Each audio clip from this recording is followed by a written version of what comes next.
এই ভাইটা ভালোবেসে বিয়ে করেছে, বউকে নিয়ে নতুন শহরে আসলো, লাকেশ নামালো, তারপরে বউকে নামালো।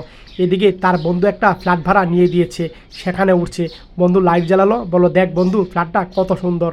আর তখন এই ভাইটাও ফ্ল্যাটটা দেখলো, সত্যি অনেক সুন্দর। আর বউকে বললো তুমি থাকো, আমি কাজের সন্ধানে যাচ্ছি। বউ বললো আচ্ছা ঠিক আছে, তাড়াতাড়ি আসো কিন্তু। এভাবে কথা বললো। আর স্বামী কাজের সন্ধানে বেরোলো, আর যাই বললো ভাই আমাকে একটা কাজ দেওয়া যাবে। আর তখন বললো তুমি কি কাজ করবা? আর ছেলেটা বলল যে কোনো কাজ দিলেই করবো। আচ্ছা ঠিক আছে এই কাজ করো। আর তখন ভাইটা কাজে লেগে গেল। এক পর্যায়ে বালি মাথায় নিল, বালি মাথায় নিয়ে তখন ভাইটা এই জায়গা ফেললো। আর তারপরে এই ভাইটা সিমেন্টের বস্তা মাথায় নিল, আর বস্তা মাথায় নিয়ে ভাইটা এই জায়গা বস্তা রেখে সব ঢেলে ফেললো।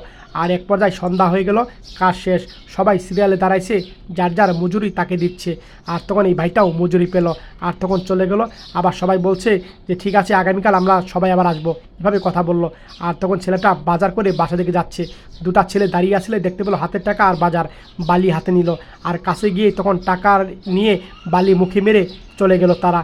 আর ভাইটা চোখে মুখে কিছু দেখতে পাচ্ছিল না। আর তখন এগুলা সব ছিঁড়ে গেল আটাগুলা, এই ছিঁড়া আটা নিয়ে রুমে গেল। আর বললো আরে কী হয়েছে তোমার, এই অবস্থা কেন? আর বললো দেখো এই অবস্থা, সব খুলে বললো বউকে, এলো নাও।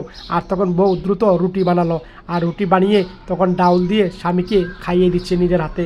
আর স্বামী তখন আরেক টুকরা রুটি নিয়ে তখন বউকে খাইয়ে দিল। সত্যি তাদের স্বামী স্ত্রী ভালোবাসা দেখে মুগ্ধ হয়ে গেলাম। এই ভিডিও দেখে যদি আপনাদের ভালো লেগে থাকে শেয়ার করে দিন সবাই, মন থেকে শেয়ার করে সবাইকে।